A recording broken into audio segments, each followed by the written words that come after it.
మనతో పాటు ప్యానెల్లో ఉన్నారు పెంటపాటి పుల్లారావు గారు, రాజకీయ విశ్లేషకులు. పుల్లారావు గారు నమస్తే అండి, welcome to Nationalist hub. And Murali Manohar గారు ఉన్నారు, రాజకీయ విశ్లేషకులు.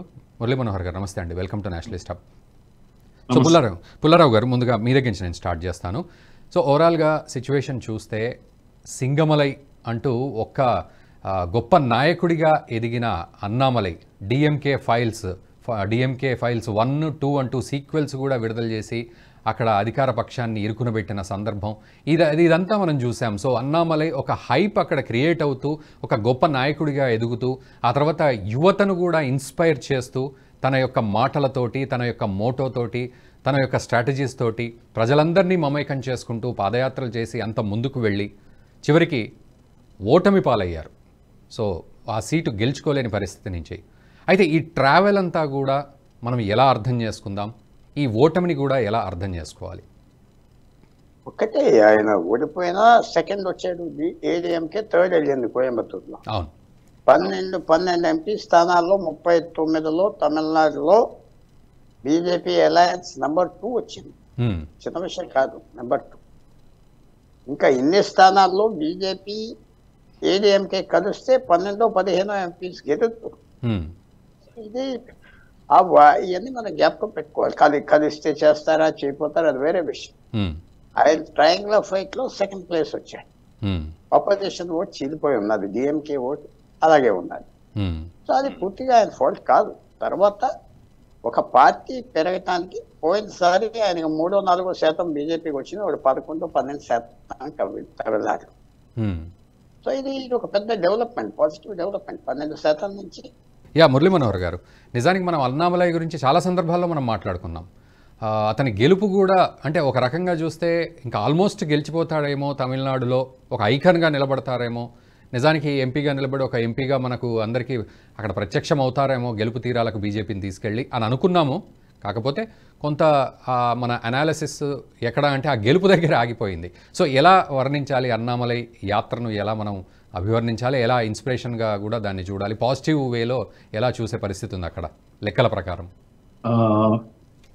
గారు, అన్నామలై గెలవలేదు అనేది ఒక్కటే నిజం, కానీ ఓట్ బ్యాంక్ పెరగలేదు అనేది కాదు. అంటే తమిళనాడులో బీజేపీ ఓట్ బ్యాంక్ చాలా తక్కువ. అలాంటిది ఈరోజు 12% ఓట్ బ్యాంక్ పెంచారు. 12%, 13% ఓట్ బ్యాంక్ అనేది చాలా చాలా ఎక్కువ. మీరు కనుక ఆలోచిస్తే 7% ఉన్న బీజేపీ మన తెలంగాణలో అసెంబ్లీ ఎన్నికలకు 14% వచ్చిందండి. అసెంబ్లీ ఎన్నికల్లో 8 ఎమ్మెల్యేలు గెలుచుకొని 14% పెరిగింది. 14% ఉన్న బీజేపీ 8 ఎమ్మెల్యేల నుంచి 35% పెరిగి 8 మంది ఎంపీలను గెలుచుకున్నది. ఆల్మోస్ట్ ఇప్పుడు పవర్ క్యాప్చర్ చేయడానికి రెడీగా ఉన్న, అంటే టిఆర్ఎస్ పర్సంటేజ్ 35 ఉండే ఇంతకు ముందు. అలాంటి టిఆర్ఎస్ 16% ఎంతకో పడిపోయింది. అంటే బీజేపీ ప్లేస్ కు టిఆర్ఎస్ వచ్చేసింది. ఇప్పుడు టిఆర్ఎస్ ప్లేస్ లో బీజేపీ ఉంది. నంబర్ ఆఫ్ సీట్స్ పక్కకు పెట్టండి. ఓటర్స్ ఎవరు వెనకాల నిలబడ్డారు? 35% మంది ఇప్పుడు బీజేపీ వెనకాల నిలబడ్డారు, 40% మంది కాంగ్రెస్ వెనకాల నిలబడ్డారు. ఇది మన తెలంగాణ సిచ్యువేషన్. అలాంటిదే ఈరోజు తమిళనాడులో మనం కళ్ళతో చూస్తున్నాం. 5-6% కూడా లేని బీజేపీ ఈరోజు 12% ఎదిగింది. నంబర్ ను చూడకండి, number of MLAs, number of MPs పక్కకు పెట్టేస్తే కాసేపు ఓటర్స్ ఎక్కడ, ఏ వైపు, ఏ దిశలో పయనిస్తున్నారు, ఒక్కొక్క అడుగు ఎలా వేస్తున్నారు కనుక బీజేపీ వెనకాల నిలబెట్టాడు అన్నామలై.